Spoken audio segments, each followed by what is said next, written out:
Hello all the viewers and applying candidates, अस्सलाम वालेकुम। मैं हूं आपका मैथ का टीचर हाफिज़ मोहम्मद रियाज। आप देख रहे हैं मेरा यूट्यूब चैनल हाफिज़ ऑफ मैथ। आज हम मैथ की सीरीज़ यानी कि पार्ट नंबर 10 डिस्कस करेंगे और मैं आपको समझाऊंगा मैथ के क्वेश्चन।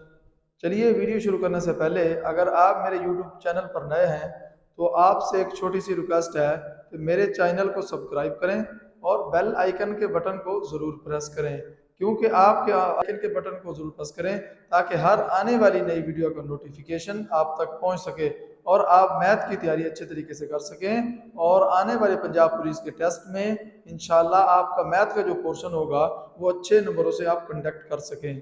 तो चलिए, लास्ट वीडियो जो सीरीज हमने 9 डिस्कस की थी उसमें हमने लॉग के क्वेश्चन यानी कि लॉग के क्वेश्चन जो हमने डिस्कस किए थे और लॉग के बारे में समझा था। यानी किसी वेरिएबल की वैल्यू अगर लॉग के अंदर आ जाए तो हम किसी वेरिएबल की वैल्यू कैसे फाइंड करते हैं, और हमने लेफ्ट हैंड राइट हैंड भी प्रूव किए थे। चलते हैं आज हम नेक्स्ट सीरीज की तरफ। आज हम एक नई सीरीज स्टार्ट करेंगे यानी कि सीरीज नंबर 10 होगी, लेकिन क्वेश्चन का जो चैप्टर होगा वो चेंज होगा। आज हम पढ़ेंगे रेशो, प्रोपोर्शंस एंड वेरिएशंस के बारे में। तो हम देखेंगे कि रेशो क्या होती है, प्रोपोर्शंस क्या होती है एंड वेरिएशंस क्या होती है, क्योंकि आने वाले टेस्ट में रेशो के मोस्टली क्वेश्चन टेस्ट में आते हैं। तो मैं आपको उनको प्रैक्टिस करवाऊंगा कि हम किसी रेशो के अंदर कोई वैल्यू गिवन हो तो तब हम किसी वेरिएबल की वैल्यू कैसे फाइंड करते हैं, प्रोपोर्शंस के अंदर हो तो वो क्या होता है। पहले तो हम ये डिस्कस करेंगे कि रेशो क्या होता है, प्रोपोर्शंस क्या होता है एंड वेरिएशंस क्या होता है। चलते हैं हम क्वेश्चन की तरफ। तो मैंने लिखा है रेशो। तो ये रेशो क्या होता है जी? रेशो को हम कहते हैं उर्दू में निस्बत। उर्दू में क्या कहते हैं हम? निस्बत कहते हैं। और इसकी जो अलामत है, अलामत होती है, ये 2 पॉइंट्स होते हैं। ये देखें, ये 2 पॉइंट्स होते हैं। क्या होती है? रेशो को उर्दू में हम निस्बत कहते हैं, इसकी अलामत होती है 2 पॉइंट होते हैं। अब इन टू पॉइंट्स का क्या मतलब है, पहले आप ये देख लें। इसे रेशो कहते हैं, रेशो को उर्दू में क्या कहते हैं? निस्बत कहते हैं। इसकी जो अलामत होती है, जो साइन होता है, ये 2 पॉइंट्स होते हैं। इन पॉइंट्स का मतलब क्या होता है? इन पॉइंट्स का मतलब ये होता है कि हम इस पॉइंट्स का जो मतलब है वो है तकसीम। तकसीम यानी कि डिवाइड। क्या मतलब है इसका? इसका मतलब है डिवाइड, यानी किसी वैल्यू को जहां ये 2 पॉइंट्स आ जाएं तो इसका मतलब है कि हमने किसी वैल्यू को डिवाइड करना है। दोबारा फिर मैं आपको बता दूं कि रेशो का मतलब क्या होता है? निस्बत उर्दू में जिसे हम कहते हैं। अलामत होती है, ये 2 पॉइंट्स होते हैं, अलामत होती है इसकी। लेकिन इस 2 पॉइंट्स का मतलब क्या होता है? इसे हम कहते हैं तकसीम। अब मैं फॉर एग्जाम्पल आपको समझाता हूं। ये देखें, अब मेरे पास है जी, ये देखें 4.5। ये देखें, अब इस पॉइंट का मतलब क्या है कि ये वैल्यू इससे डिवाइड हो रही है। ये देखें, आपको समझ आ रही है? दोबारा देख लें, मैं आपको एग्जांपल समझा रहा हूं कि 4 निस्बत यानी कि रेशो 5। अगर 4 और 5 की रेशो हो तो रेशो को हम क्या कहते हैं? निस्बत को क्या कहते हैं? इस अलामत का मतलब है तकसीम, यानी कि कोई वैल्यू जो है वो चाहे कांस्टेंट हो चाहे वेरिएबल हो, ये भी ज़हन में रखिएगा। वो कांस्टेंट वैल्यू आ सकती है और वेरिएबल वैल्यू आ सकती है, मिक्स भी आ सकते हैं, लेकिन इसका मतलब होता है तकसीम करनी हमने कोई वैल्यू। फॉर एग्जाम्पल एक और एग्जाम्पल आपको मैं समझाता हूँ कि 9/3। अब हम इसको देखेंगे, ये देखो क्या आएगा। ये देखें, अब ये वैल्यू नोमिनेटर में आ गई, ये वैल्यू डिनोमिनेटर में आ गई है। ये देखो, ये वैल्यू किस में आ गई? नोमिनेटर और ये डिनोमिनेटर। वेरिए इसका मतलब, रेशो का मतलब क्या होता है?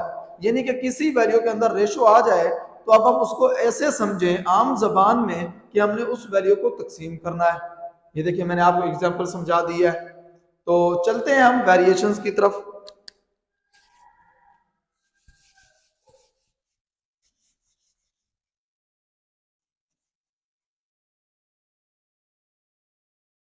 प्रोपोर्शंस की तरफ चलते हैं हम।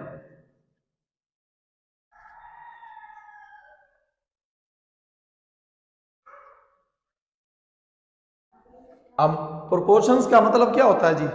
प्रोपोर्शंस का मतलब उर्दू में हम उसे कहते हैं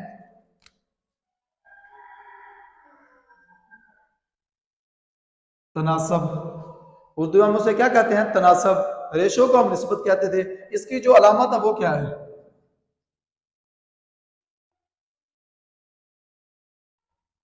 रेशो में हमने 2 पॉइंट थे, यहाँ कितने पॉइंट है? 4 पॉइंट है।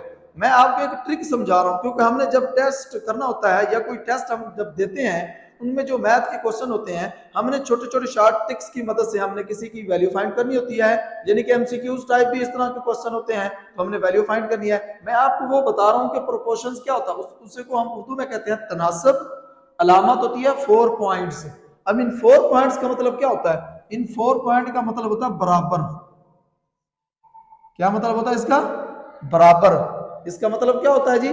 बराबर होता है। ये देखें, अब हम देखेंगे एग्जाम्पल के तौर पर, यानी कि ये कहाँ इस्तेमाल होता है, हम कैसे इसको इस्तेमाल करें। ये देखें, अब मैं एग्जाम्पल देता हूं कि ये देखें 3:5 प्रोपोर्शंस 9:3। ये देखें एग्जाम्पल के तौर पर। अब ये जो वैल्यू आई है, इसका मतलब क्या होता है? इसका मतलब होता है बराबर। क्या मतलब होता है इसका? बराबर। जहां ये वैल्यू आ जाए, हम दूसरी वैल्यू को उसको बराबर करते हैं। यानी कि ये देखिए, ये मिक्सअप हो रही है। ये देखिए, यहाँ रेशो भी है और प्रोपोर्शंस भी है। ये देखिए, ये रेशो है, ये क्या है जी? रेशो। रेशो।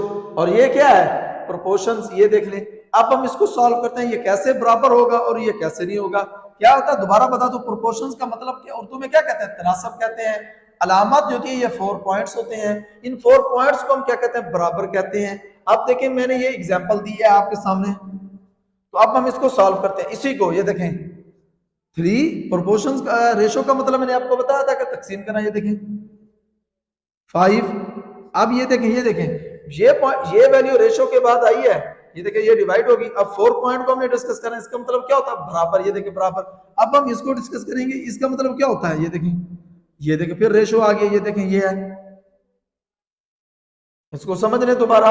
मैं आपको बता दूं, ये देखें, इसी एग्जाम्पल को मैंने डिस्कस किया है। इसी एग्जाम्पल को ये देखें, 3:5 प्रोपोर्शंस 9:3।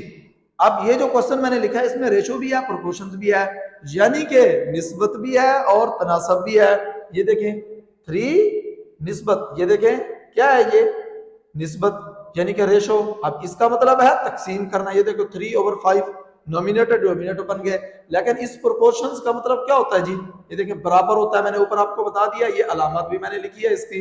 ये देखें, ये आ गया। तो अब हम इस तरह के जितने भी क्वेश्चन आएंगे वो हम डिस्कस करेंगे।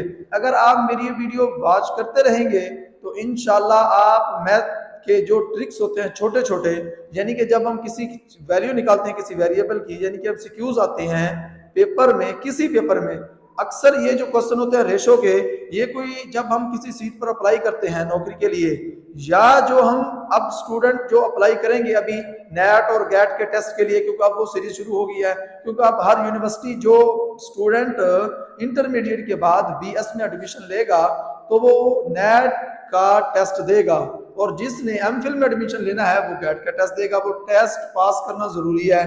तो उसमें जो टेस्ट होता है उसमें 30 नंबर की, यानी कि 30 नंबर की मैथ होती है, जिसमें छोटे छोटे क्वेश्चन होते हैं मैथ के, एमसीक्यूज टाइप होते हैं। उनके हमने ऑप्शन के हिसाब से टिक मार्क करनी होती है। लेकिन वो क्वेश्चन कैसे आएंगे, और वही हम आपको प्रैक्टिस करवाएंगे।